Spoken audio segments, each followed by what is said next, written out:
मैं शपथ लेता हूँ कि विद्यार्थी मेरा धर्म है, मानवता की सेवा करना मेरा परम लक्ष्य है।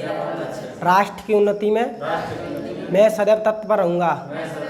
अपने कर्तव्य मार्ग पर आगे बढ़ते हुए एक स्वच्छ, सुंदर तथा भ्रष्टाचार मुक्त मैं भारत का निर्माण करूँगा। जय हिंद।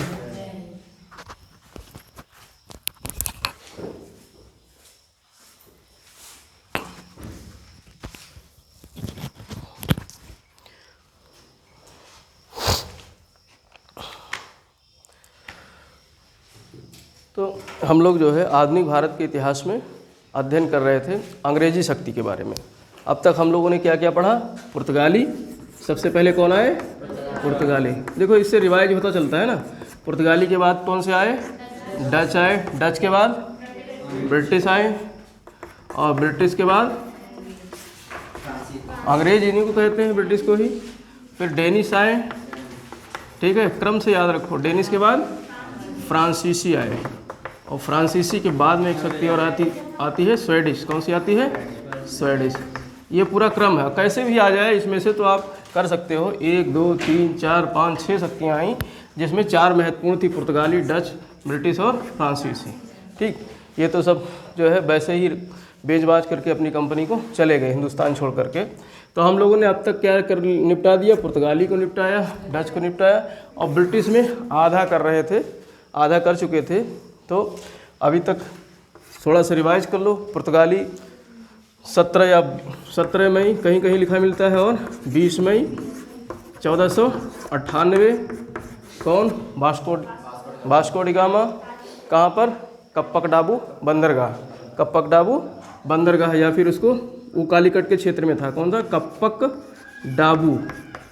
कप्पकडाबू। और अफ्रीका के कौन से अंतरीप से? उत्तमासा अंतरीप से। कौन से अंतरीप से? उत्तमासा अंतरीप, या केप जो है गुड ऑफ होप, वहाँ से हो करके आता है। ठीक, तो इस तरीके से पुर्तगाली शक्ति स्थापित हो जाती है। और डच आते हैं 1602 में और कंपनी इनकी कब स्थापित होती है? 1605 में। और पहला ये कारखाना कहाँ लगाते हैं? मछलीपट्टनम में। कहाँ लगाते हैं? मछलीपट्टनम में। और पुर्तगाली की पहली फैक्ट्री कहाँ स्थापित होती है? कहाँ पर? कोचीन में। ये यहाँ से प्रश्न आते हैं, इनको याद रखना। पुर्तगालियों की पहली फैक्ट्री कहाँ स्थापित होती है? कोचीन में। और दूसरी स्थापित होती है कन्नूर में। केरल में ही ये दोनों हैं। दूसरी स्थापित होती है कन्नूर में। और 1605 में डच की कहाँ पहली फैक्ट्री स्थापित होती है? मछलीपट्टनम में। कहाँ पर? मछलीपट्टनम में, जो आज के आंध्र प्रदेश में है। कहाँ पर है? आंध्र प्रदेश में। पहले ये कौन सा राज्य लगता था? गोलकुंडा। कौन सा राज्य लगता था? गोलकुंडा। तो और इसके बाद ब्रिटिश आते हैं। ब्रिटिश में सबसे पहले 1999 में, वो 1599, 1900 कह रहा हूँ, 1599 में कौन आता है? स्थलमार्ग से आता है जॉन मिल्डन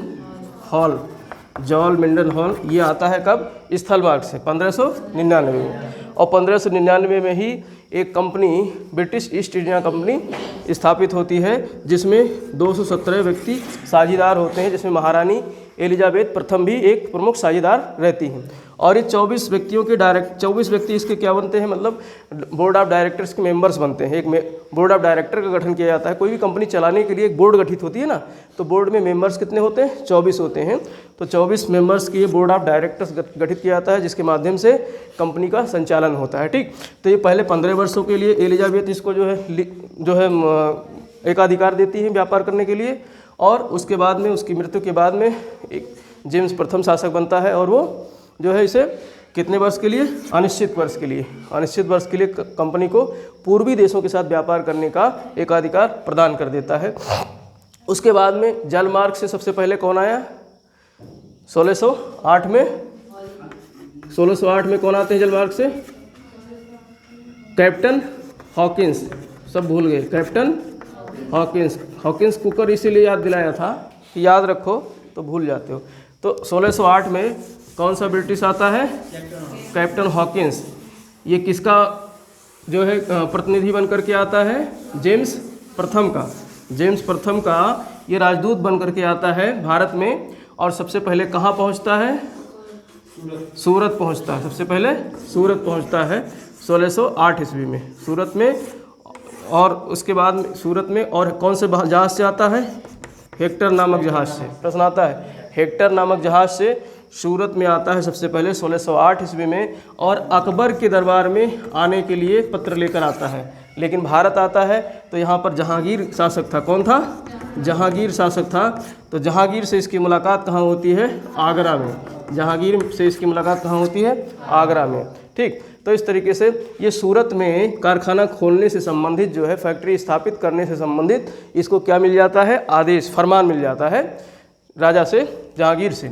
लेकिन कुछ ही वर्ष बाद 1611 ईस्वी में जो है एक झड़प हो जाती है पुर्तगालियों और अंग्रेज़ों के बीच।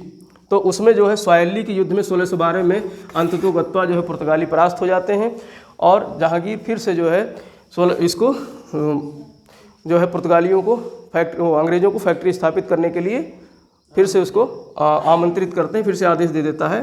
तो 1613 में अल्टीमेटली जो है सूरत में इसकी फैक्ट्री स्थापित हो जाती है। लेकिन उसके पहले 1611 में एक फैक्ट्री स्थापित हो जाती है। कहाँ पर? आंध्र प्रदेश में मसूलीपट्टनम में, गोलकुंडा वाले क्षेत्र में। ठीक है, मसूलीपट्टनम में एक पहली फैक्ट्री स्थापित हो जाती है। तो कोई पहली फैक्ट्री पूर्ण तरीके से स्थापित होने वाली कौन सी थी?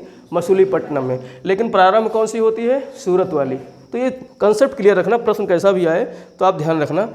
कभी कभी पहले इसको कह देते हैं 1611 में, चूँकि स्थापित हो गई थी ना, और इस 1613 में स्थापित हुई थी।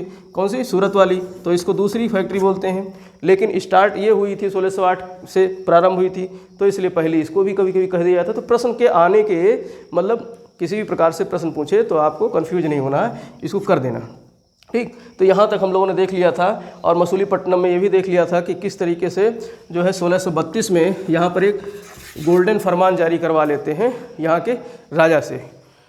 जो गोलकुंडा क्षेत्र था, गोलकुंडा के शासक से अंग्रेज जो है गोल्डन फरमान जारी करवा लेते हैं, और उसके बदले उन्हें 500 पैगोडा देना पड़ता है। और इस क्षेत्र के जो गोलकुंडा है, इस क्षेत्र के जितने भी पत्तन हैं, जितने भी बंदरगाह हैं, उन सबसे स्वतंत्र रूप से व्यापार करने का अधिकार प्राप्त हो जाता है। यहाँ तक की सिनेरियो, यहाँ तक की कहानी हम लोगों ने देख लिया था। ठीक, तो ये याद रखना 1608 में जलमार्ग से आने वाला प्रथम जो है अंग्रेज़ कौन था? Captain Hawkins.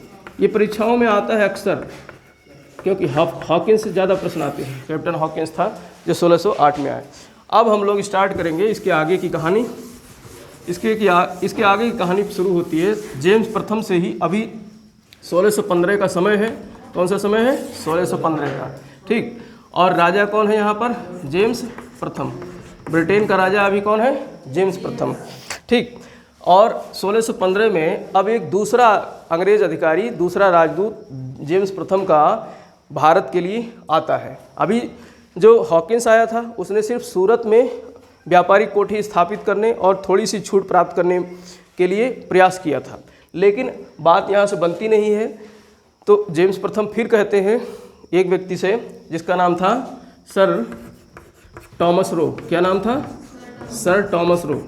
Sir Thomas Roe से बोलते हैं कि तुम हमारा जो है घोषणा पत्र, हमारा अधिकार पत्र लेकर जाओ। कहाँ पर?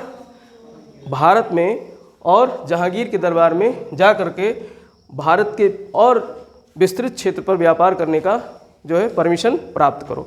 तो सर टॉमस रो 1615 ईस्वी में जो है पहुंचते हैं, निकलते नहीं हैं, भारत पहुंचते हैं। निकले होंगे कभी, उसका इतिहास में जिक्र नहीं हुआ है, क्योंकि आने में एक आध साल तो लग ही जाते होंगे। समुद्र के रास्ते आते हैं, अफ्रीका का चक्कर लगाते हुए। ठीक, ये वाला पूरा यहाँ से ये हो गया आपका अरब वाला क्षेत्र, ये ईरान वाला क्षेत्र, ये हो गया अरब वाला प्रायद्वीप, ये हो गया आपका अफ्रीका। ठीक, तो इस तरीके से ये चक्कर लगाते हुए, पूरा चक्कर लगाते हुए ऐसे ऐसे पहुँचे। कहाँ पहुँचे? सूरत। यहाँ गया सूरत, वो ये है। ठीक है, सूरत पहुँचा, ये भी सूरत आया। तो सर टॉमस रो कहाँ आया? सूरत आया। कब आया? 1615 में। 1615 ईस्वी में ये भी जो है उसी रास्ते से, समुद्र मार्ग के उसी रास्ते से, कहाँ से? केप ऑफ गुड होप से, उत्तमाशा अंतरीप से, अफ्रीका के उत्तमाशा अंतरीप से इंग्लैंड यहाँ पर है, इंग्लैंड से चला इस तरीके से जो है अटलांटिक महासागर से होते हुए और पहुँचा यहाँ दक्षिण अफ्रीका में केप ऑफ गुड होप, और यहाँ से फिर जो है प्रवेश कर जाता है भारत के सूरत में, भारत के सूरत में। तो सूरत में आकर के 1615 ईस्वी में सूरत पहुंचता है। इसके बाद में इसको पता चलता है कि राजा जो है आगरा में नहीं है, बादशाह जो जहांगीर है वो आगरा में नहीं है, वो कहाँ है, अजमेर में है। कहाँ है, अजमेर में है। तो सर टॉमस रो अजमेर में जाकर के बादशाह से मुलाकात करता है। कहाँ मिलता है, अजमेर में। ये याद रखना, सर टॉमस रो ब्रिटेन से आने वाला दूसरा राजदूत या दूसरा अधिकारी था जो जल मार्ग से हिंदुस्तान आता है और पहुंचता कहाँ है, सूरत पहुंचता है, और सूरत से वो बादशाह से कहाँ मिलता है, अजमेर में। ठीक, लेकिन इसके पहले हॉकिंस आया था, वो कहाँ मिला था, आगरा में। तो ये याद रखना, यहाँ से प्रश्न आते हैं। तो अजमेर में इसकी मुलाकात होती है और वहाँ पर ये 1616 से लेकर के 1618 तक जो है अकबर के जहांगीर के दरबार में एज ए राजदूत ये रहता है, और इसको बहुत सारी रियायतें जहांगीर प्रदान करता है, बहुत सारी रियायतें जहांगीर प्रदान करता है, और क्षेत्रों में भी इसको जो है कोठियाँ स्थापित करने का आदेश दिया जाता है, कोठियाँ स्थापित करने का इसको रियायत दी जाती है। तो इस तरीके से 1623 तक आते आते ये चला जाता है, 1618 में चला जाता है वापस इंग्लैंड, लेकिन 1623 तक आते आते भारत में अंग्रेज़ों की कई फैक्ट्रियां स्थापित हो गई थी। जैसे सूरत में तो थी, मसूलीपट्टनम में भी थी, मसूलीपट्टनम में भी स्थापित हो गई थी। इसके अलावा अब आगरा है, आगरा में भी स्थापित हो गई, अजमेर में भी स्थापित हो गई, और गुजरात में अहमदाबाद में भी स्थापित हो गई। ठीक है, और इसके अलावा भड़ौच में भी स्थापित हो गई। कहाँ पर, भड़ौच। ठीक, तो भड़ौच में भी स्थापित हो गई। तो इस तरीके से ये सब फैक्ट्रियाँ 1623 तक स्थापित हो जाती हैं भारत के विभिन्न क्षेत्रों में। यहाँ तक तो बात रही जो है 1623 तक। कहाँ तक, 1615 में कौन आता है, जेम्स प्रथम का जो है राजदूत बन करके सर टॉमस रो आता है। कौन आता है, सर टॉमस रो आता है, और जहांगीर से कहाँ मुलाकात होती है, अजमेर में। और ये जहांगीर के दरबार में 1618 तक रहता है, 1616 से लेकर के 1618 तक रहता है, और इसके बाद में ये चला जाता है, और 1623 तक जो है इसको कोठियों स्थापित करने का अंग्रेज़ों को कई जगह जो है उसको आदेश मिल जाता है। तो इस तरीके से भारत के कई हिस्सों में इन्होंने अपनी कोठियाँ स्थापित कर ली। लेकिन यहाँ से बात नहीं बनेगी, अभी तक तो सूरत जो है, सूरत एक केंद्र बन गया था, जो इस क्षेत्र के जितने भी ये सब थे, आगरा, अजमेर, अहमदाबाद, बड़ौच, सूरत, ये सब जो है अभी सूरत के जो है नियंत्रण में थे। सूरत चूँकि ये तट पर था, एक बंदरगाह था, और एक शुरुआत में यहाँ आए थे।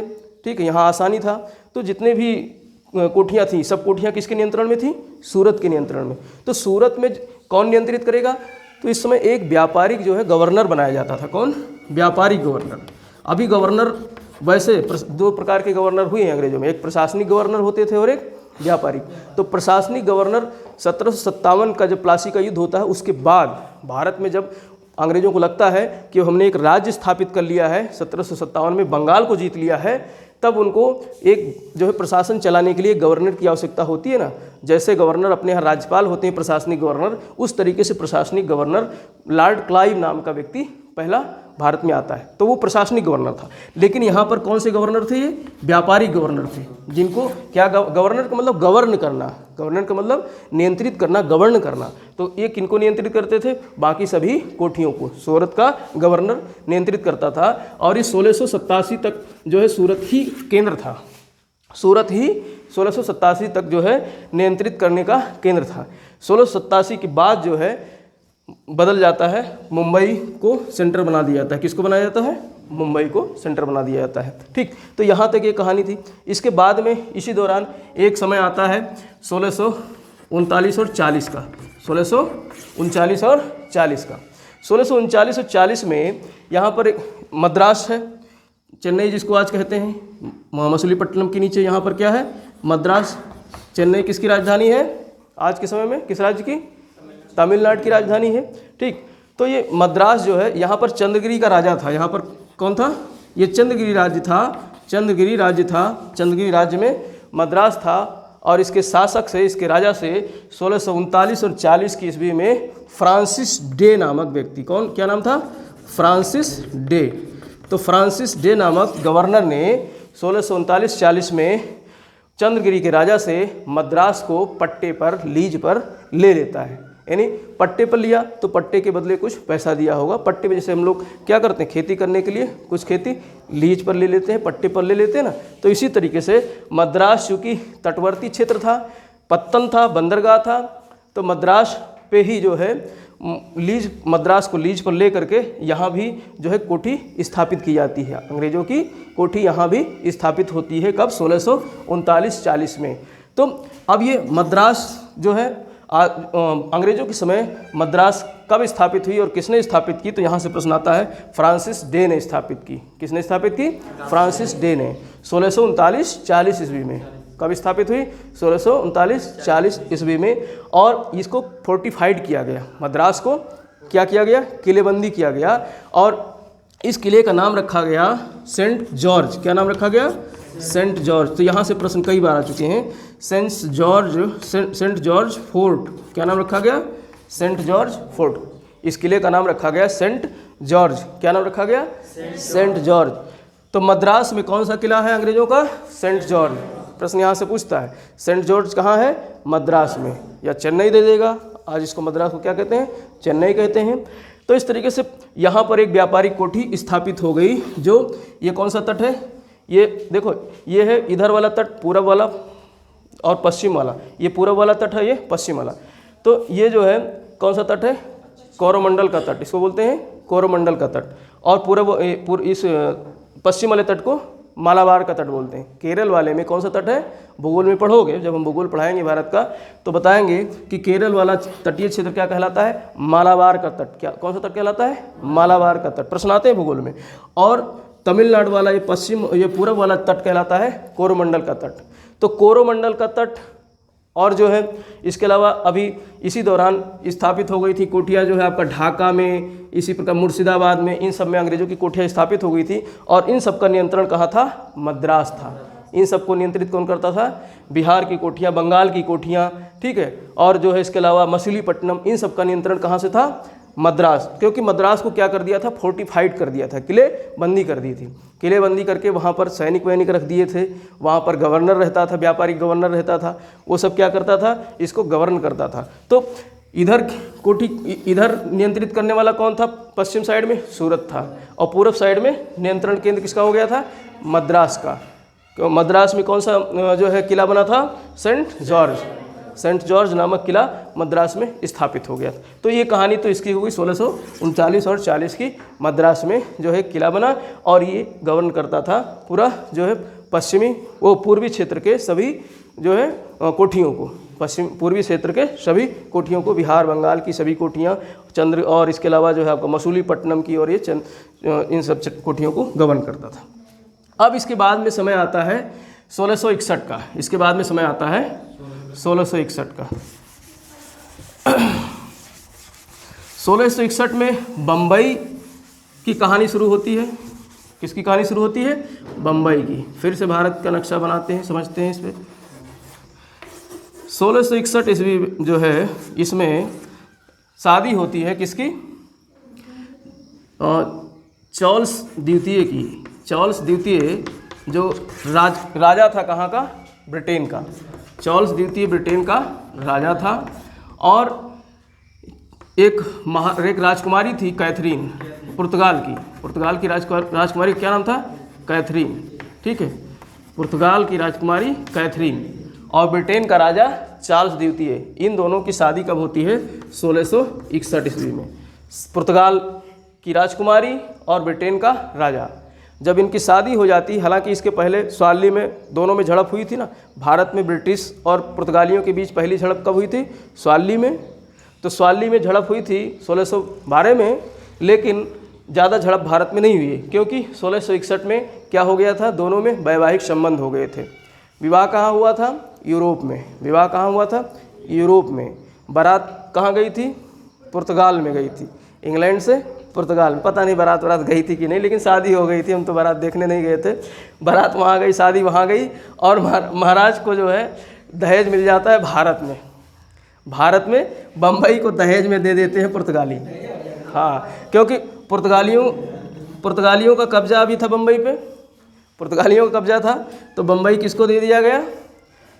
ब्रिटिश के राजा को, चार्ल्स द्वितीय को दहेज में बम्बई दे दिया गया। दहेज में क्या दे दिया गया?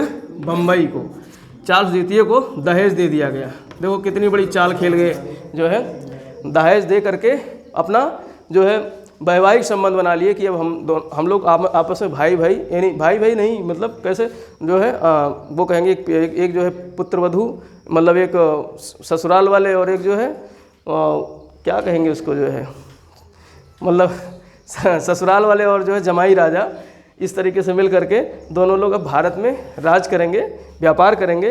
तो बम्बई को दहेज में दिया जाता है 1661 में। अब चार्ल्स द्वितीय राजा था, अब इसके खानदान का जो एलिजाबेथ महारानी थी, उन्होंने जो है शेयर लगाया था, कंपनी में शेयर लगाया था।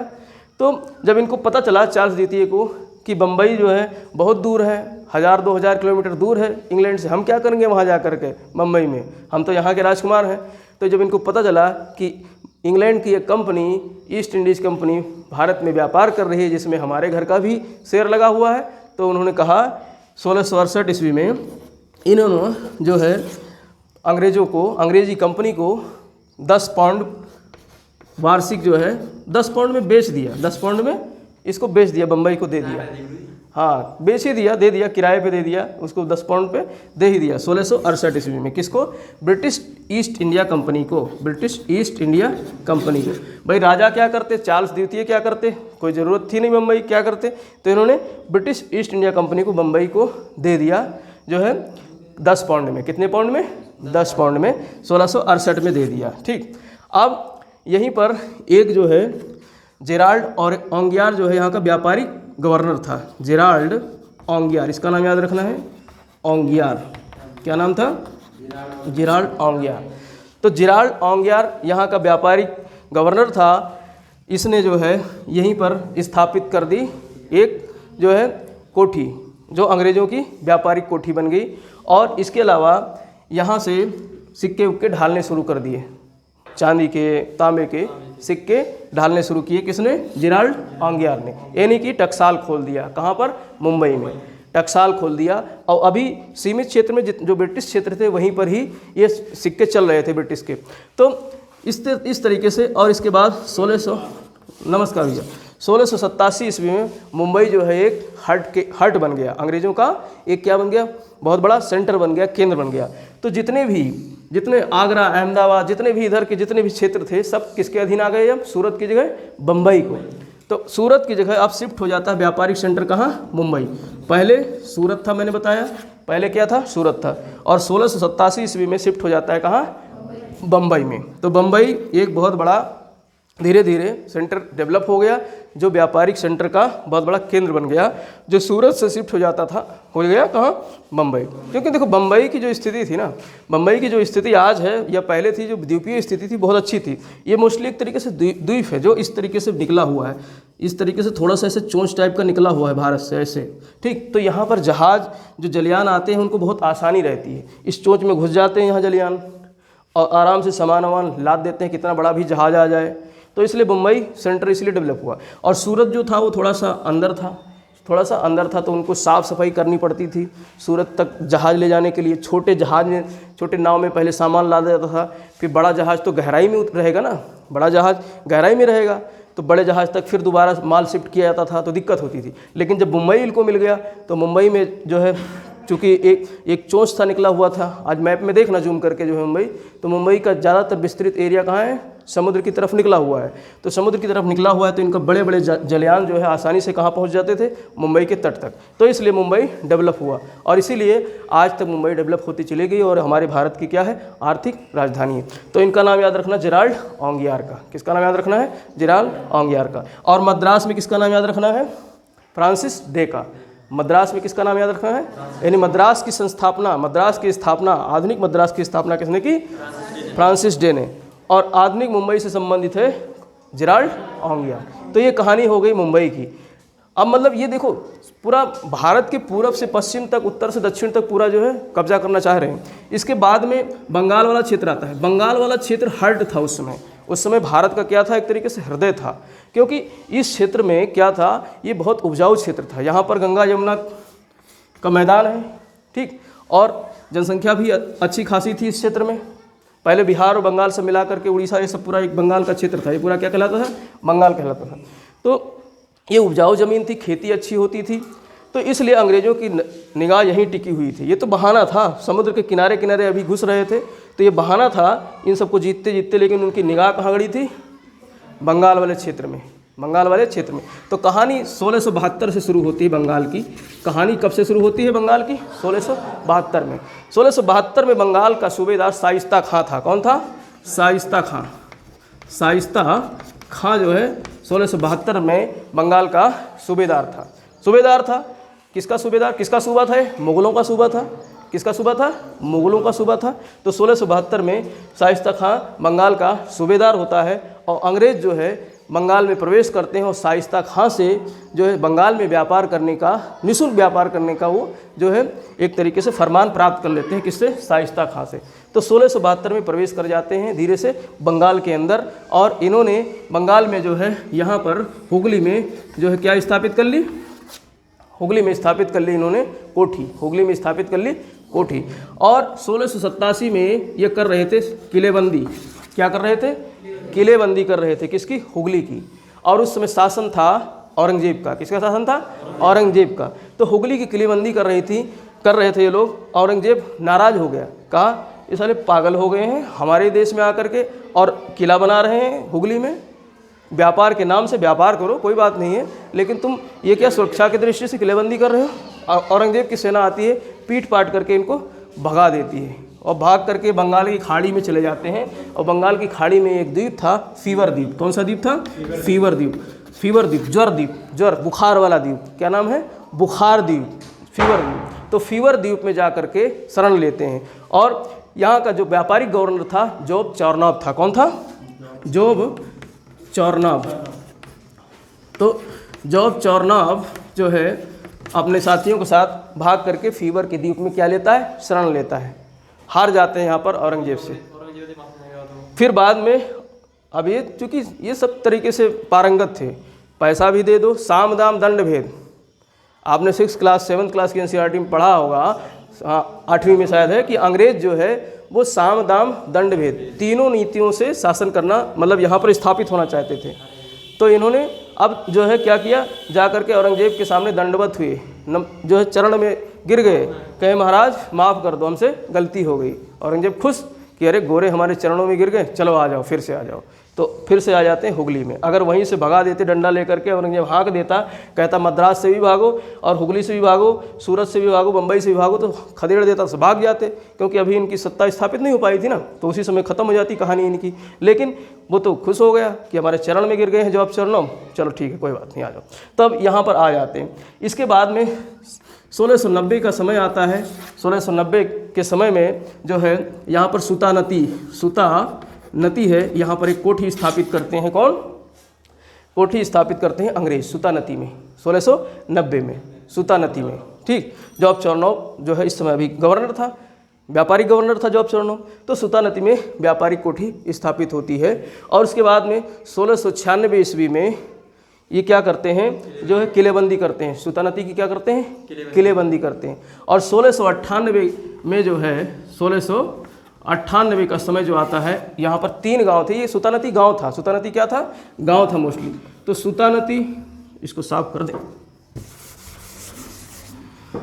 सूता नदी एक गांव था और दूसरा गांव था कालीकाता, जिसको आज कोलकाता कहते हैं, और तीसरा गांव था गोविंदपुर, ठीक। ये 3 गांव थे। इन तीनों गांवों को जो है एक कर दिया जाता है और इस गांव के स्थान पर स्थापित किया जाता है कलकत्ता। क्या स्थापित किया जाता है, कलकत्ता। और इस समय यहाँ का व्यापारिक गवर्नर कौन था, जॉब चौरनॉब। तो 1690 से शुरू होता है, ये कहानी बनती है कलकत्ता की स्थापना की। 1690 से कहानी बनती है और 1700 तक ये कहानी ख़त्म हो जाती है। 1700 में स्थापित किया जाता है फोर्ट विलियम किला। कौन सा किला? फोर्ट विलियम किला। तो हमने देखा मद्रास में एक किला स्थापित हुआ, उसका क्या नाम था? Saint George. मद्रास में जो किला स्थापित हुआ उसका नाम था सेंट जॉर्ज। कौन सा किला? Saint George. और उसको स्थापित किसने किया था? फ्रांसिस डे ने। फ्रांस का नहीं था, फ्रांसिस नाम था। कौन था? अंग्रेज था, अंग्रेज गवर्नर था, व्यापारिक गवर्नर था। क्या नाम था? Francis day. ठीक। और औंगियार कहाँ संबंधित था? मुंबई से। औंगियार कहाँ संबंधित है? मुंबई से। और कलकत्ता से संबंधित कौन है? जॉब चार्नॉग। तो प्रश्न आता है कलकत्ता की स्थापना किसने की? जॉब चार्नॉग ने की। यहाँ से प्रश्न आता है। तो अभी कलकत्ता 3 गाँव को मिलाकर बनाया गया था। इन 3 गाँवों को जो है यहाँ पर इसकी ज़मींदारी खरीद ली जाती है। इन 3 गाँवों की ज़मींदारी अंग्रेज़ क्या कर लेते हैं? खरीद लेते हैं 1200 रुपये दे करके। 1200 रुपये दे करके। भाई गांव में जमींदार होते थे। गांव में कौन होते? जमींदार का मतलब 4-5 गांव, 10 गांव, 20 गांव का जो है एक जो है मुखिया होता था और वही कर इकट्ठा करता था, जिसको क्या कहते थे? जमींदार कहते थे। तो अब इन्होंने 3 गाँवों की जमींदारी खरीद ली 1200 रुपया दे करके। 1200 रुपया दे करके अजीम मुस्सान को, उस समय सूबेदार कौन था? अजीम मुस्सान। तो अजीम मुस्सान को ये जो है अंग्रेज़ कौन? जॉब चार्नॉग 1200 रुपया दे करके सुल्तानती, कालीकाता और गोविंदपुर की जमींदारी खरीद लेते हैं और यहाँ पर स्थापित करते हैं कलकत्ता, जो बाद में बन जाता है कोलकाता। जो बाद में क्या बन जाता है? कोलकाता। अब जो है इस क्षेत्र की जितनी भी कोठियाँ थीं, इस क्षेत्र की बंगाल, बिहार, उड़ीसा, इस क्षेत्र की जितनी भी कोठियाँ थे सब किसके अंडर में आ गई? कलकत्ता के अंडर में आ गई। सब किसके अंडर में आ गई? कलकत्ता में आ गई। तो अब देखो यहाँ पर 4 बड़े बड़े सेंटर बन गए, मोस्टली 3 जो व्यापारिक सेंटर बने। जो कलकत्ता भी कहाँ स्थित है? समुद्र के किनारे। ठीक। तो उसकी भी जो है स्थिति कैसी है? लोकेशन पत्तन वाली है। अब यहाँ पर तो कलकत्ता स्थापित हो गया। यहाँ पर क्या स्थापित हो गया? कलकत्ता। ठीक। और यहाँ पर स्थापित हो गया आपका मद्रास। यहाँ पर क्या स्थापित हो गया? मद्रास। और यहाँ पर बम्बई। यहाँ पर क्या स्थापित हो गया? बम्बई। तो ये 3 प्रमुख सेंटर बन गए। 3 प्रमुख क्या बन गए? सेंटर बन गए। सूरत शिफ्ट हो गया था बम्बई। सूरत वाला सेंटर कहाँ शिफ्ट हो गया था? बम्बई। तो ये 3 इनके क्या बन गए? एक तरीके से जो है व्यापारिक बड़े बड़े सेंटर्स बन गए। व्यापारिक बड़े बड़े सेंटर बन गए। कौन? कलकत्ता, जिसकी स्थापना किसने की? जॉब चार्नॉग ने। और मद्रास फ्रांसिस डे ने। मद्रास की स्थापना किसने की? फ्रांसिस डे ने। सन भी याद रखना 1639 और 40 में। कुछ किताब में 39 मिलता है, कुछ किताब में 40 मिलता है, तो इसलिए मैं दोनों सन लिख देता हूँ 1639 और 40 में। और कलकत्ता की स्थापना शुरू होती है 1690 से और 1700 में जाकर के ये पूर्ण हो जाती है। तो पूरा डेट आपको पूरा समय याद रखना 1690 से 1700 तक। और यहाँ पर दोनों जगह एक किला बनता है जिसको यहाँ पर कलकत्ता में फोर्ट विलियम किला कहते हैं। कौन सा किला? फोर्ट विलियम किला। और मद्रास में सेंट जॉर्ज किला। मद्रास के किले को क्या कहते हैं? सेंट जॉर्ज किला। और बम्बई में औंगियार संबंधित है। बम्बई में जो है 1687 से बम्बई क्या बन जाता है? सेंटर बन जाता है। किसका? जो पश्चिमी क्षेत्र के जितने भी व्यापारिक कोठियाँ हैं सबका सेंटर कौन बन जाता है? मुंबई बन जाता है। ठीक। तो इस तरीके से यहाँ पर इन्होंने क्या कर ली? भारत में अपने जो है व्यापारिक कोठियों की स्थापना कर ली। व्यापारिक कोठियों की स्थापना कर ली।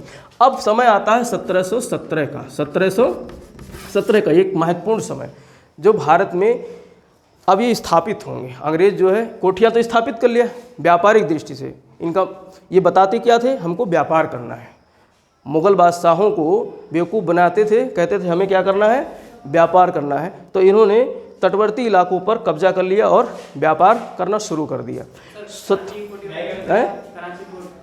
कराची, हाँ कराची फोर्ट भी। अब चूँकि हमको भारत में पढ़ना है तो हम कराची पाकिस्तान में चला गया तो उसका इतिहास क्यों पढ़ेंगे? कराची हाँ तब सम्मिलित था, लेकिन अब भाई इसलिए क्योंकि हमारा दुश्मन देश है। अगर मित्र देश होता तो कराची पढ़ते, हम इतिहास में लिखा मिलता है इसके बारे में भी। लेकिन हमारे भारतीय इतिहास में कराची के बारे में ज़्यादा जिक्र नहीं मिलता है, क्योंकि अभी कराची भी कहाँ था? तट पे था। कराची भी कहाँ था? अरब सागर के तट पे था। तो जिस तरीके से मुंबई हमारा जो है आर्थिक राजधानी है, इसी तरीके से कराची भी इनकी क्या है? आर्थिक राजधानी है। कराची में भी ये इस तरीके से स्थापित करते हैं क्योंकि ये और अरब प्रायद्वीप के पास नज़दीक है। तो ये भी बहुत अच्छा व्यापारिक सेंटर था। हालांकि इनकी राजधानी क्या है, पाकिस्तान की इस्लामाबाद है, लेकिन आर्थिक राजधानी इनकी क्या थी, कराची। आज भी है कराची, क्योंकि बम्बई के समानांतर कराची भी पाकिस्तान में डेवलप हुआ था। इसको भी फोर्टिफाइड किए थे। इसको भी आप जब कराची जाओगे तो समानता देखने को मिलेगी बम्बई और कराची में। जो बिल्डिंग्स हैं उस समय की गोथिक परंपरा में, जैसे जिस तरीके से जो है मुगल्स के समय में एक ईरानी, तुरानी, फारसी ये शैली देखने को मिलती है ना, इस तरीके से पुर्तगाली आते हैं, अंग्रेज आते हैं, तो एक नई जो है शैली डेवलप होती है बिल्डिंग बनाने की। गोथिक पुर्तगालियों की देन है। कौन सी शैली, गोथिक। उसमें क्या होता है कि जैसे चर्च वगैरह बनाते हैं तो इस तरीके से ये व्यवस्था होती है, इस तरीके से लंबा लंबा ऐसे बना देते हैं। इसमें दरवाज़ा भी बनाएंगे तो इस तरीके से ऐसे लंबा त्रिकोण बनाएंगे, ठीक। और हम लोग भारत में जो है क्या बनता था, कुछ इस तरीके से, इतना लंबा नहीं लेकिन कुछ इस तरीके से ऐसे बनाते थे। भारत में जो है इस तरीके से बनाते थे ना, मंदिर का जो गुंबद था। लेकिन ईरानी तुरानी शैली में क्या हुआ, इसको और सपाट कर दिया गया, गोल गुंबद बनाने लगे, ठीक। तो ये सब शैलियाँ हैं। गोथिक शैली में त्रिकोण आकार की जो है वो बनती थी। तो ये सब कराची में भी देखने को मिल जाएगा, मुंबई में भी देखने को मिल जाएगा। मुंबई का जो ताज पैलेस वगैरह है वो सब इसी शैली में बना हुआ है, ठीक। तो इस तरीके से जो है ये कहानी यहाँ पर आती है। लेकिन 1717 की कहानी हम शुरू करते हैं। 1717 में होता क्या है, इस समय यहाँ का एक जो है मुग़ल बादशाह था जिसका नाम था फर्रुख सियर। जिसका क्या नाम था, फर्रुख सियर, सियार नहीं सियर। क्या नाम था, फर्रुख सियर, 1717 में। और इसको भयंकर बीमारी हो गई थी, बवासीर वगैरह से पीड़ित था।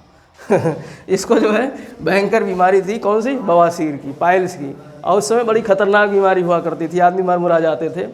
अभी इस समय अंग्रेज़ लोग एक अच्छा मौका तलाशते हैं और जो है सर सरमन के नेतृत्व में, सर जॉन सरमन, एक था सरमन या सुरमन जो है, सरमन, इनके नेतृत्व में एक दल जाता है। कहाँ पर, फर्रुख सियर के दरबार में, फर्रुख सियर के, क्योंकि इनको लगता है अंगाल बंगाल तो ये सब सूबा है, मुख्य कौन है यहाँ पर, मुग़ल हैं।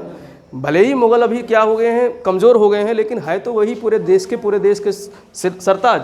तो फिर फर्रुख सियर के पास में सर जॉन सरमन के नेतृत्व में एक क्या जाता है, एक दल जाता है। जैसे भारत का दल जाता ना, किसी अधिकारी के नेतृत्व में, किसी नेता के नेतृत्व में, जैसे विदेश मंत्री जाते हैं तो उनके साथ कई लोगों का दल जाता है, प्रधानमंत्री जाते हैं तो कई लोगों का दल जाता है। इसी तरीके से सर जॉन सरमन के नेतृत्व में 5-6 लोगों का एक दल जाता है, जिसमें एक हैमिल्टन नाम था, एक व्यक्ति था हैमिल्टन, और ये क्या था, चिकित्सक था, ये डॉक्टर था। भाई डॉक्टरों की भी साथ में टीम जाती है ना, कि कोई आदमी जाते समय रास्ते में बीमार ना हो जाए, उल्टी पुल्टी ना आए, उसको हम दवा दे दे, सही कर दे, चीर फाड़ कर दे। तो ये सर्जन था, क्या था, सर्जन था, डॉक्टर था, हैमिल्टन। अभी पहुंचता है फर्रुख सियर, पता चलता है फर्रुख सियर बीमार है और उसका इलाज कर देता है, फर्रुख सियर का इलाज कर देता है 1770 में। कौन, हैमिल्टन। हैमिल्टन इलाज कर देता है 1770 में। फर्रुख सियर खुश हो जाते हैं, मांगो क्या चाहिए तुमको, पूरे हिंदुस्तान में राज चाहिए, ठीक है। तो ये पत्र लिखते हैं हैदराबाद के शासक को, ये पत्र लिखते हैं बंगाल के शासक को, ये पत्र लिखते हैं जो है गुजरात के शासक को। उस समय ये सब सूबे थे, गुजरात, हैदराबाद, बंगाल, ये सब क्या थे, इनके सूबे थे। तो सबको पत्र लिखते हैं, सबको क्या लिखते हैं, पत्र लिखते हैं। और वो पत्र कहलाता है 1717 का मैग्ना कार्टा। क्या कहलाता है, मैग्ना कार्टा, अधिकार पत्र। और ये मुग़ल सरकार, मुग़ल शासक द्वारा अंग्रेज़ों को जारी पहला क्या था, मैग्ना कार्टा था। अंग्रेज़ अधिकारी, अंग्रेज़ इतिहासकार इसको मैग्ना कार्टा कहते हैं। और इतिहास में सबसे बड़ा चेंजकारी ये मैग्ना कार्टा था। मैग्ना कार्टा का मतलब सबसे बड़ा अधिकार पत्र, सबसे बड़ा अधिकार पत्र, महाअधिकार पत्र कह सकते हो। सबसे बड़ा अधिकार पत्र क्या कहलाएगा, महाअधिकार पत्र। तो ये मैग्ना कार्टा जारी करते हैं कौन, फर्रुख सियर महोदय। यहाँ से प्रश्न आता है कब जारी होता है, 1770 ईस्वी में। और कौन जाता है, किसके नेतृत्व में दल जाता है, सरमन के नेतृत्व में। और उसके साथ एक डॉक्टर था, कौन था, हैमिल्टन, डॉक्टर हैमिल्टन था। तो डॉक्टर ने फर्रुख सियर का इलाज कर दिया, उसका बवासीर ठीक कर दिया और खुश हो गया। और खुश होकर के, यहाँ मैंने बना दिया है बवासीर ववासीर, कुछ बीमार रहा होगा तो मैं याद करने के लिए बता रहा हूँ। भाई वो सर्जन था तो ऑपरेशन किया होगा तो सही हो गया होगा, ये सही हो गया फर्रुख सियर। तो इसने जो है 3 सूबों के लिए आदेश जारी किया कि अंग्रेज़ जो चाहते हैं वो होना चाहिए। तुम्हारे सूबे में अंग्रेज़ चाहते हैं कि फ्री जो है अपना व्यापार करें, या कुछ जो है थोड़ा बहुत जो है वो देना चाहते हैं, क्या नाम है, टैक्स देना चाहते हैं, तो उतना टैक्स ले करके तुम इनको फ्री ऑफ कॉस्ट जो है व्यापार करने दो, किसी प्रकार से कोई बाधा नहीं आनी चाहिए। अब आदेश किसका जारी हो गया, भारत के सरकार का। भारत का सरकार कौन था? फर्रुखसियर था, मुगल बादशाह फर्रुखसियर था, तो ये मना भी नहीं कर सकते थे। तो इस तरीके से बहुत सारी रियायतें मिल गई, इसलिए 1717 के इस महाधिकार पत्र को मैग्ना कार्टा कहा गया। क्या कहा गया? Magna carta. 1717 का मैग्ना कार्टा। और इस मैग्ना कार्टा से अब जो आउंग्यार ने बम्बई में सिक्के ढाले थे वो अभी कहाँ चलते थे? बम्बई में चलते होंगे, मद्रास चलते होंगे, कलकत्ता में चलते होंगे। पूरे ब्रिटिश क्षेत्र, जो भारत में पूरा क्षेत्र था ब्रिटिशों का, सब जगह चलने लगा, अर्थात भारत में भी चलने लगा। भारत में भी वो सिक्के चलने लगे।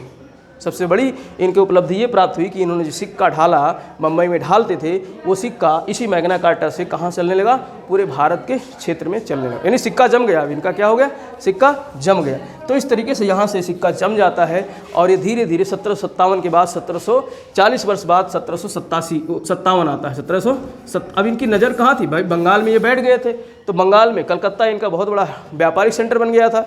अब नज़र था पूरे बंगाल को कब्जे में करना, तो इनको मौका मिलता है 1757 में प्लासी का युद्ध में मिलते हैं और बंगाल पे कब्जा हो जाता है। तो इसके बाद जो है अभी मतलब ये तो हो गया भारत में जो है इन कंपनियों की स्थापना, जिसमें पुर्तगाली देखी हमने, डच देखा और अंग्रेज़ों को देखा, ये स्थापित होते हैं इस तरीके से। अब जो है इसके बाद बचते हैं कौन? इसके बाद जो है कौन आएगा? डेनिश आएगा। थोड़ा सा डेनिश के बारे में देख लेंगे और फिर फ्रांसीसी। तो डेनिश और फ्रांसीसी एक क्लास में ख़त्म हो जाएंगे। उसके बाद में फिर हम शुरू करेंगे अंग्रेज़ों का पूरी कहानी, किस तरीके से बंगाल में कब्जा करते हैं, ठीक है, और धीरे धीरे पूरे भारत में किस तरीके से छा जाते हैं, फिर इनका क्या प्रभाव पड़ता है भारत में, आर्थिक प्रभाव कैसा पड़ता है, प्रशासनिक प्रभाव कैसे पड़ता है, सामाजिक प्रभाव कैसे पड़ता है, सारा चीज़ हम लोग अध्ययन करेंगे। और बाद में जो है भारत में स्वतंत्रता आंदोलन शुरू हो जाता है 1885 से लेकर के और 1947 तक, वो पूरा सिनेरियो हम लोग देखेंगे। तो इस तरीके से मॉडर्न हिस्ट्री जो है पूरी हमको बहुत अच्छी तरीके से तैयार हो जाएगी।